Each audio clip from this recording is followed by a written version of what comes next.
36व्या राष्ट्रीय रस्ता सुरक्षा अभियान 2025 अंतर्गत रत्नागिरीमध्ये वाहतूक नियंत्रण शाखा रत्नागिरी आणि सहाय्यक प्रादेशिक परिवहन अधिकारी रत्नागिरी यांच्या संयुक्त विद्यमाने हेल्मेट जनजागृती रॅलीचं आयोजन करण्यात आलं होतं।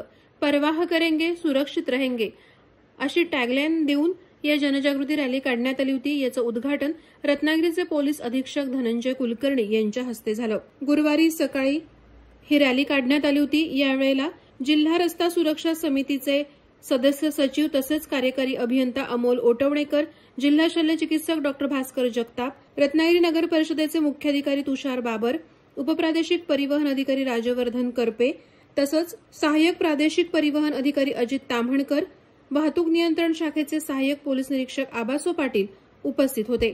आमची रत्नागिरी रस्ता सुरक्षा नियमांचं पालन करी असं घोषवाक्य करत यावेळेला ही रॅली शहरातून काढण्यात आली। यातूनच हेल्मेटबाबत जनजागृती व्हावी हा यातला उद्देश होता। प्रहार डिजिटलसाठी दुर्गेश पिलणकर, रत्नागिरी।